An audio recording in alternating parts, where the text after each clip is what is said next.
All right. Hey, guys, it's Jim Oliver. Thanks for being on the podcast today. I got with me Nick Costco, our co-host today. Welcome, Nick. Hey, thanks for having me on. Thanks. And we're going to talk about advertising and how advertising is designed to get your money to flow away from you and not to you, and what that might be doing to you and what effect that might have on building your wealth. It's going to help somebody build wealth. It just might not be you. Nick, what's your favorite ad that you see on TV that you think, man, do people really understand what they're advertising? I would say probably that Capital One commercials we see at prime time watching the ball game. You know, I got to tell you, I'm a big fan of Garner. What's her first name? Jennifer Garner. I should know that because I'm just kind of, she's not tough to look at for sure. But, and for the ladies in the audience, I'm sure that who's the other guy, the man's man? Who? Yes, Samuel. And now he's got the right haircut. That's right, Samuel L. Jackson. Yeah, he got the right haircut. He could be on the podcast. In fact, if anybody knows him, reach out and see if we can get him on next week. So, they do a really good job of saying, hey, this is where you need to be. This is friendly. The ones that I think about Fidelity and the Green Line. Mm-hmm. And I think of the big numbers that people carry around and saying, what's your number? Yeah. Everybody wants to know, what's my number?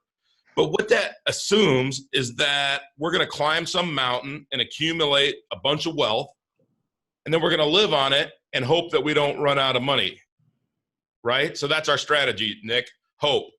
What do we say about that? Hope's not a strategy. Hope's not a strategy. It's kind of like financial planning is you sit down with a client. Now, by the way, I did this for 15 years. I built a pretty nice practice. Our firm had over $700 million of under management. Okay, now you can do, let's just take a 1% fee. That's not bad, right?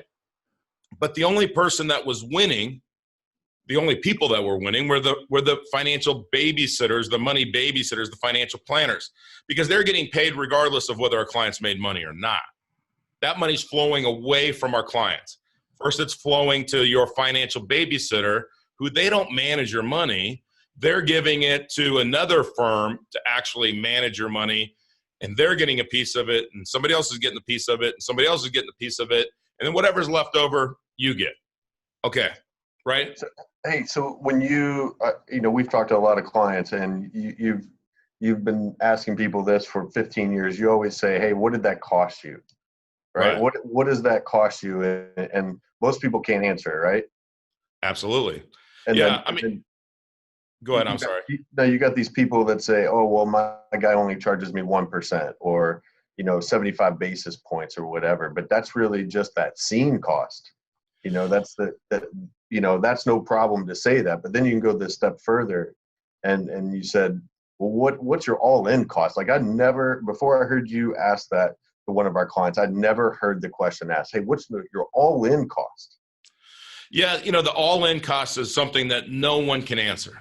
No one, if I say, I've asked literally thousands of people, tell me every fee that you have in your 401k or your mutual funds or everything as far as transaction fees. And by the way, they can't answer this when you say, tell me all the risks that are involved. They always miss inflationary risk or something else to do with that. And it's why people are vulnerable, because when you think about fees, they don't realize that's money flowing away from them, right? Is you think that it's flowing away from you, but it's going to be held somewhere in some tank somewhere till you need it. And then when you need it, you're going to call your financial babysitter up and you're going to say, hey, I'm ready for that big tank of money, right? And then what? So, even Northwestern Mutual, they say, hey, let us manage your money. So think of every financial institution in the world. What do they want, Nick? They want control of your money. They want your money. How much of it do they want? As much as you'll give them. And how long do they want to keep it? For as long as you'll let them. And how much of it do they want to give back to you? As little as possible. Now, just based on those 4 questions and your answers, which were spot on, how much money do you want to give financial institutions? I really don't want to give them any. But yet, when you get your paycheck every week or every 2 weeks or every month or how often you get paid, there's something there that says your 401k contributions or your 403b contributions or your 457 or whatever it is. Yeah. There's those contributions. That money is flowing away from you. First, it flows to the government in the form of tax. Then it flows away to Wall Street in the form of retirement plan contributions, right? Yep. And then it flows away from you from the bank. Yep. Because the bank takes your money and starts to use it. And they get money to flow back to them. You didn't get to touch your money at all in that. Yeah. You don't touch your money a lot. So think about something. Your money is deposited in a bank and then it's automatically withdrawn to go pay your creditors. You didn't use it. You're using it. Your creditors are getting it. You never touched it. I know we'll have to go into this in another episode about why direct deposit exists now, why you can't get a check and not too readily and sit on it put that in your top drawer for 2-3 weeks. You mean that's not for your benefit? That's not convenience? I didn't understand until I read Nelson's book and then really opened Pandora's box with our conversations. Here's the thing about this podcast and the message that we give to people every day. You can act like these things aren't happening, but they are. Yeah. Right? You can stick your head in the sand and hope that it's not happening, but it is. And Nelson says, if you know what's happening, you'll know what to do. So that's really what the whole purpose of this podcast is in our movement to help our clients is to let you know what's happening. So when we think of flow of money and we think of money flowing away from us, and when I think of this, I think that most people, they earn an income, and where do they put it, Nick? They put it in their savings account, their money babysitter. Yeah, they put it first. It goes in their checking account, right? Theoretically. Yep. And then they pay their standard of living. They pay their taxes. They pay for their savings and investments, and they pay for their major purchases, let's say. And let's say they make in those savings and investments, they make some money. Yep. What do they do with it? They continue to reinvest into that. Well, they either keep it there. That's right. They just leave it there in that account, that tank of money. Yep. So they have the tank of money that's their checking account. They have the tank of money that's their investment. They're not touching either one of these. Somebody else is taking their money and making money and getting money to flow back to them. And they didn't, and you, the client, did you see that going on? No. See, you didn't see it going on because it's the what? It's the unseen. It's the unseen. So in economics, Frederick Bastiat, who wrote that there's the seen and the unseen in economics. The seen is what they want us to see, right? Yeah. What they want to be the white knight. Yeah. What was it? What was the Andy Andrews quote that we heard at the Brian Buffini seminar? Oh, yeah. Remember what that was? He said, go ahead. No, go ahead. I can't remember the quote. He said compete so well that the competition doesn't even know there's a game going on. Right. And we kind of adapted this to say there is a game going on where the competition is competing so well we don't even know there's a game going on.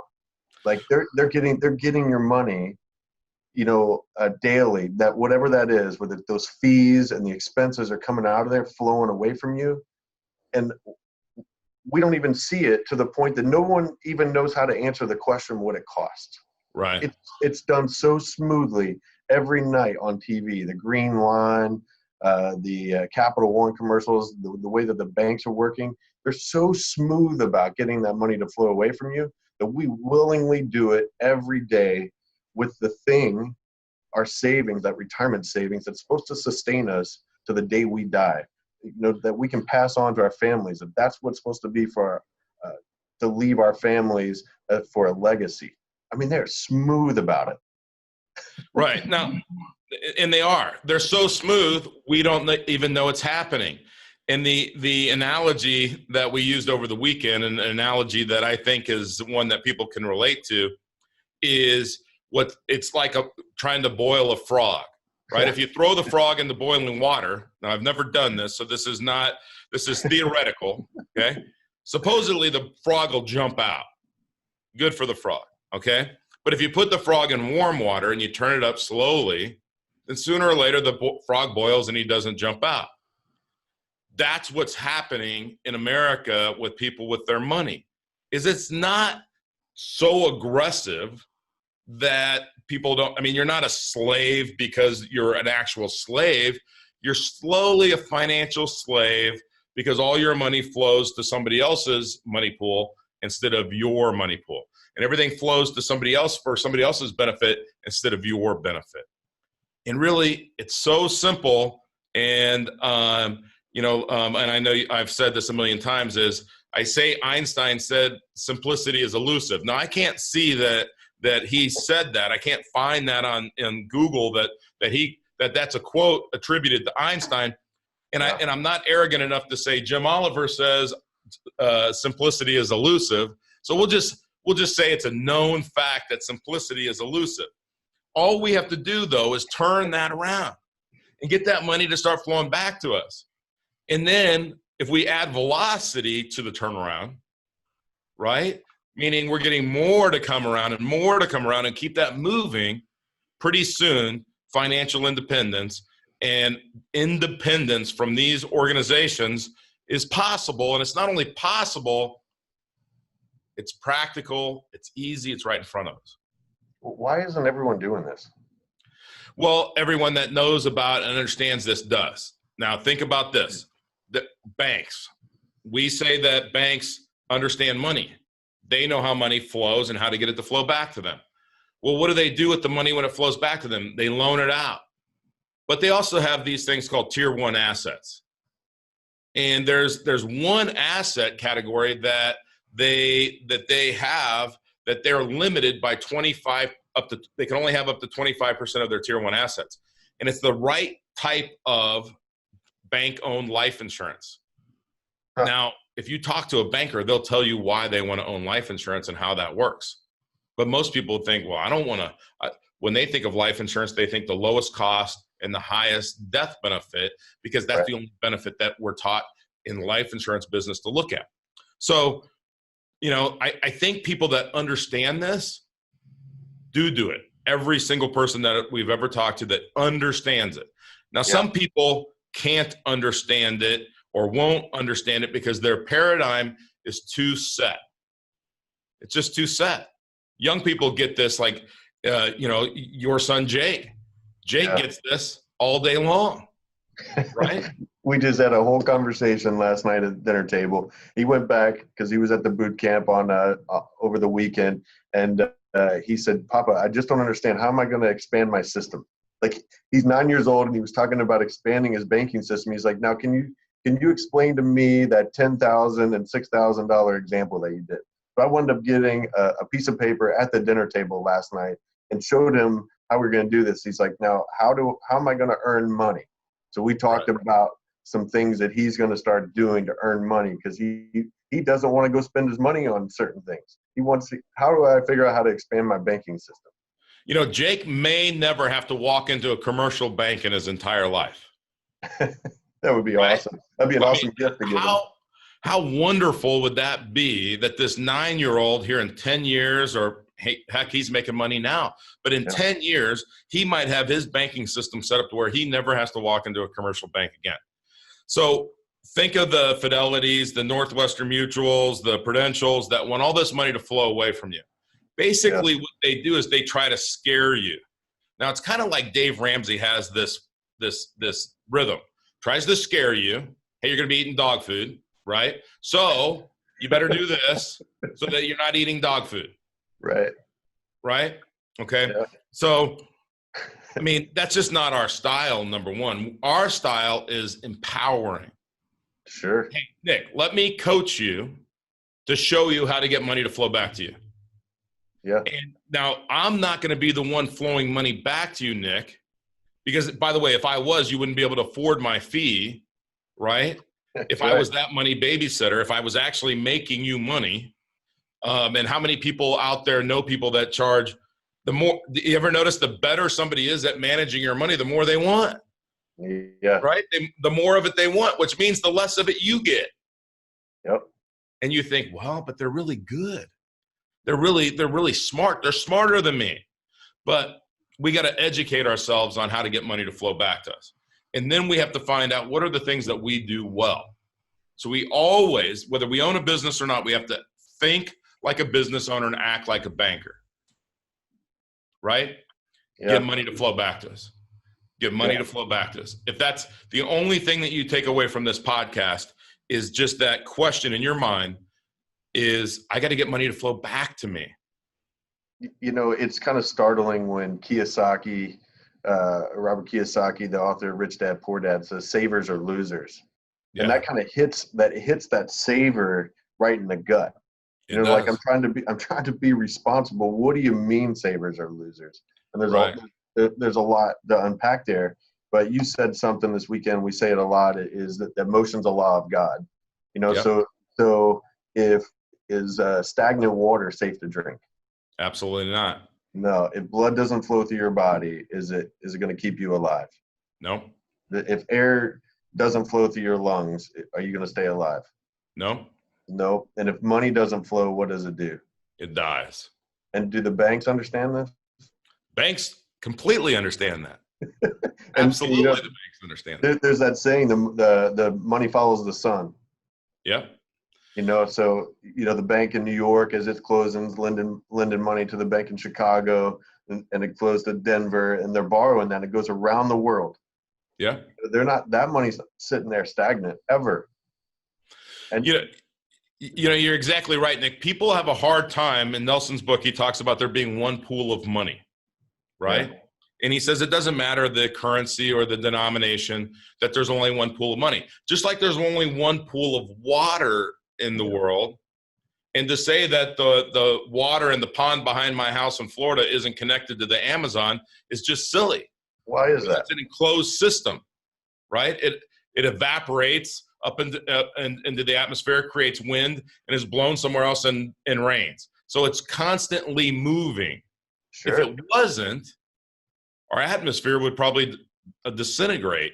But in money, it's constantly moving, even to the point that it never doesn't even sleep at night. Bankers can have bankers' hours. Why? Because the money's still moving. Yeah. The money's moving while they're sleeping. Now, Yeah. would you like to have a business where you made money while you're sleeping? Now, my wife, she can sleep. My wife can sleep 10 hours a night. So she'd be making a lot of money during her sleeping hours. No, I'm just kidding.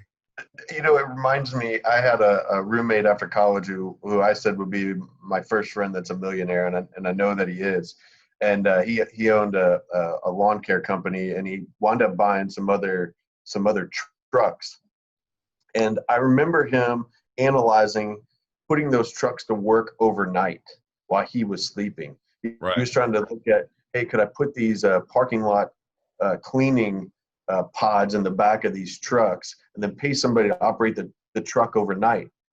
And I was like, well, that's pretty smart at the time, but it's just like he didn't want that truck to ever stop. It's the same. It was the same thing. He was just going to take a crane, pull the mod out in the morning, hook up the lawn care equipment, and keep that thing moving. I mean, it was really brilliant of him at 20 years old to be doing that. I mean, that is brilliant. And there's always people that we know, they just seem to have the Midas touch. Whatever they touch turns the gold, right? Yeah. But, you know, think about this, Nick. When money's flowing away from you, do you want it to stop flowing? Yeah. Absolutely, right? Now, by the way, our answer is we're at this constant desire to do what? Is to increase the input, to increase our income. But what is Parkinson's law? Yeah, to spend is to equal what you're bringing in.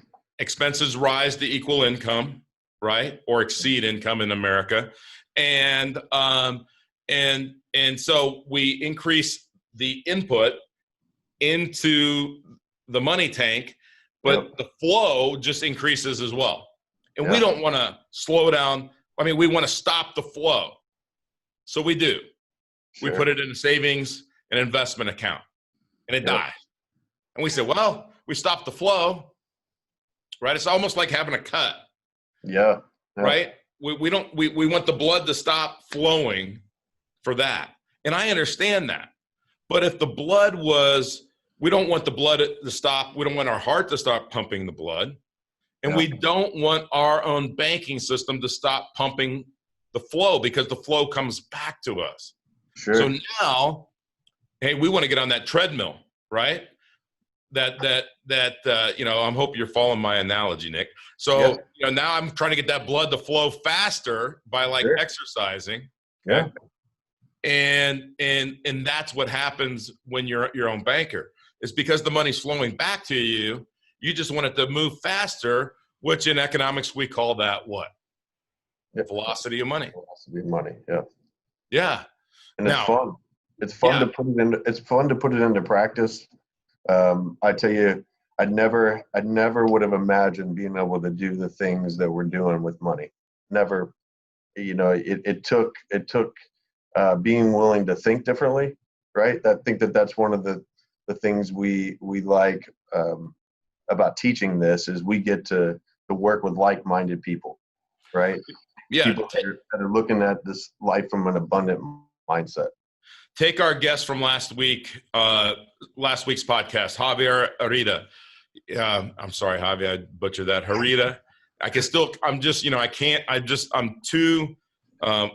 can't roll my R's, Javi, but we just know him as Javi. Is Javi the rock star. Anyway, Javi in 3.5 years has multiplied his net worth by X. It's a good X, right? Now, all of the things that he's doing Social Pie. Everything that's earned from Social Pie, some of that money goes to 3 different charities, and his customers get to decide. He's doing good. Now, we coached him, but we would have never come up with that. Nope. But that money is flowing back to him and to the charities that he cares about. But in 3.5 years, now how many people out there that are saying to themselves, how do I get money to flow back to me? And how would I do that? Man, this is going to take too long. I mean, 3.5 years. And to have a multiple of your current net worth. Sure. We've seen clients that have a negative net worth have a positive net worth in a very short period of time using this system. Just changing your behavior. Yeah. Yeah, your behavior becomes it's you controlling the flow of it. Your behavior is the investment. They're the rock star. They're the hero of the story, not us. We're more showing people, hey, there's a door right there that you may not have realized existed. And here, I'll open it for you and show you what's in it. Right. But I can't force you to walk in there and take action. That's right. You're right. We're the coach. Like, you take Bill Walsh and Joe Montana, right? Yeah. Joe Montana, if he didn't have the talent he had and he didn't really work at it and put it into time and effort, now I'd use Tom Brady, but as a Raider fan, I just can't do that. So, we can go back far enough. Time heals all wounds, right? We can go back to Joe Montana back in the day, probably beat the Raiders a lot. But, if Bill Walsh can't play quarterback better than Joe Montana. Yeah. But Bill Walsh could show and could coach Joe Montana to be one of the greatest of all time. We'll just settle on that, okay? And he went to Notre Dame. That's all right. Okay, all right. I'm glad that you're happy with the Joe Montana example. But, Joe Montana had to learn how to play quarterback. Yeah. Right? He didn't just start playing football and knew how to play quarterback. Somebody had to coach him. And they start off at a lower level, and then pretty soon he's at an NFL all-star level. Yeah. Could take him 3 years to get there. Could take him 10 years to get there. As long as he gets there, who cares? Sure. That's the way that you have to learn about becoming your own banker and taking control of your financial destiny and becoming financially independent and so the number one thing, step number one, get money to flow back to you. Now, how do you do that? That's a participatory thing. That's something that you, with a coach, has to figure out how to get money to flow back to you. But once you do, the rest is going to happen. Yeah. And where would you suggest someone start if they just wanted to start reading? What would they read first? Well, I think, begin in the beginning. Nelson's book lays down the groundwork. The problem is that Nelson's book is brilliant. Now you got to have somebody explain to you the concepts in the book, right? Yep. Once you read Nelson's book, there's a number of different directions that you can go. You can go to Bob Murphy, who has a PhD in economics, and Carlos Laura, who's been a business consultant for 40 years. You could go to their book, How Privatized Banking Really Works. Yeah. Okay. You could go for a case for IBC. Yep. You could go a lot of different places there, but the thing that you have, once you have the basics, you have to then have somebody help guide you depending on your situation. Yep. Doing it on your own, doing it by yourself is just too hard.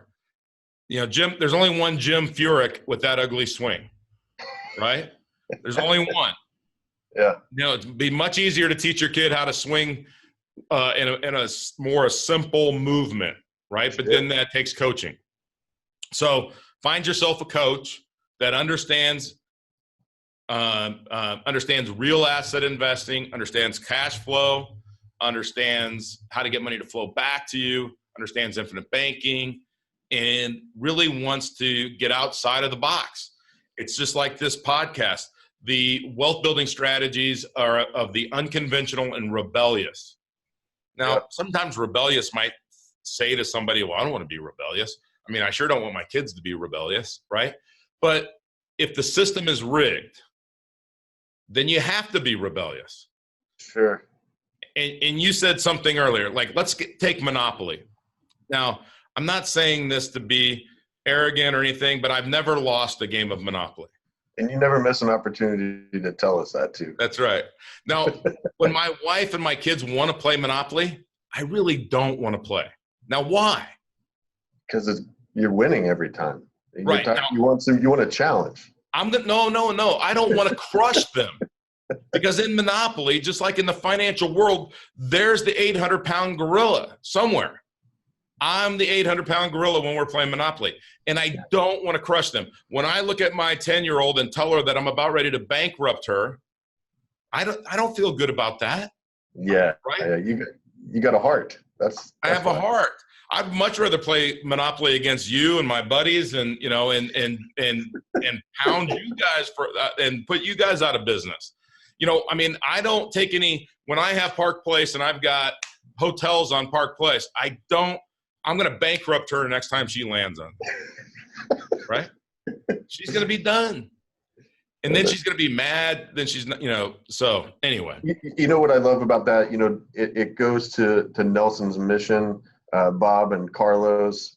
They're not out teaching this necessarily, making money doing it. Nelson particularly, he got out of the business of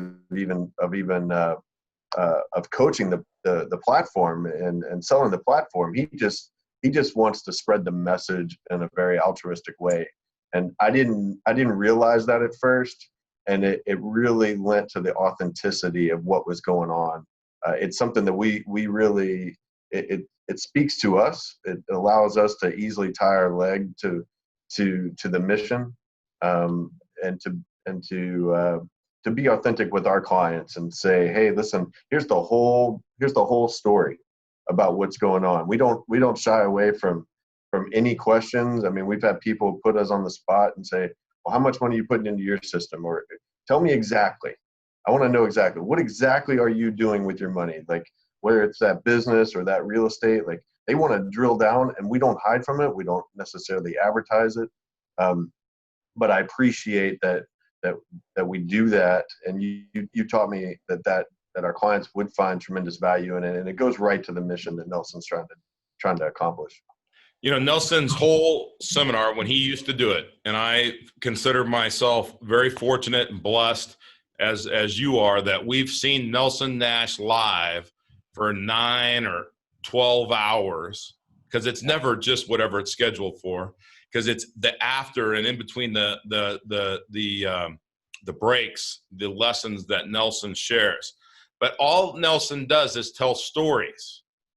Now, Nelson didn't say, hey, I'm the most brilliant person in the world. I figured this out and developed it. He gives all of the credit to God, that on his knees, asking God for a way to, and then he's developed it. But he tells stories. And the reason he tells stories is because people can relate to it. And he's not saying, here's what a great thing that I've done, and this is how I got money to flow back to me, and this is how fast money was flowing away from me. And if you haven't read his book, then you don't know what I mean. But if you read his book, then you'll understand. Is he said, once I just turned it around, once I just turned that to where I was controlling this debt that he had, as soon as that happened, everything else fell in line. Yep. As soon as that happened, everything started, and it just got better and better and better and better. And even Nelson's teaching of this has gotten better and better and better and better.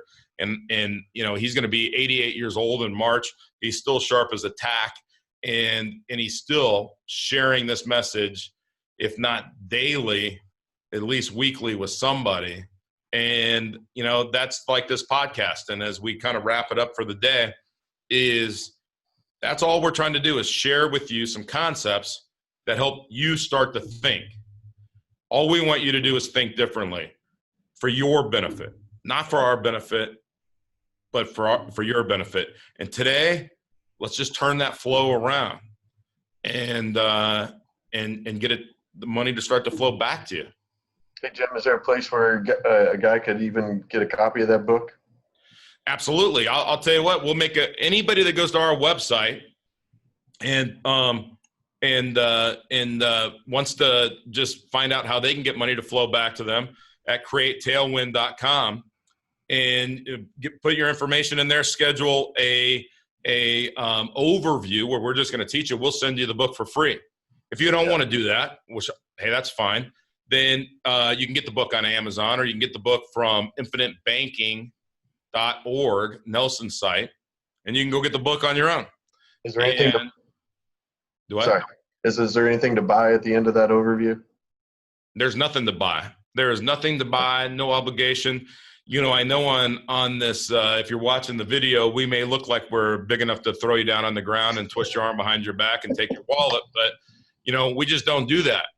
We're so busy banking ourselves that we do this because it's fun.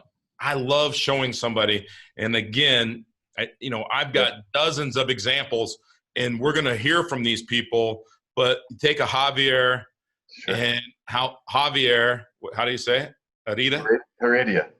Wait, the H isn't supposed to be there. Okay. All right. Well, all right. I'm in Kentucky. That's how we say it. Oh, okay. It's like Louisville.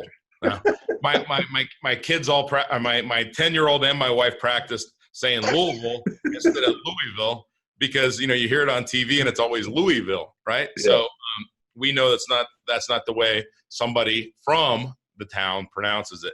But anyway, I don't know where I was going with that at the end there, but we love seeing these successes that our clients experience, right? Yep.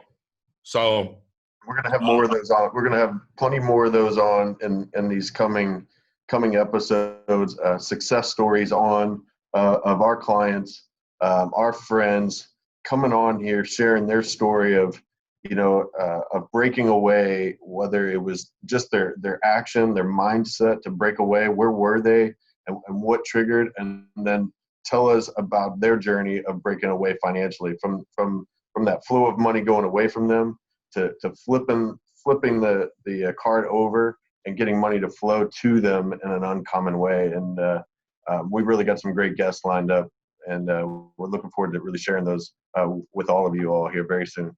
And we got a couple doctors coming on. One real young doctor in his early 30s, or maybe he's just 30. I can't remember, maybe 30, 32. And then another doctor that in his mid to late 50s. Yep. And we're going to show you why and how you can go to school for 17 years, never take an economics class, and be a business owner. You're thrown in there to be a business owner, docs. You got to outsmart the other business owners, and we're going to show you how to do that. So, Nick, as always, thanks for taking your time and putting the effort into sharing our message with the audience.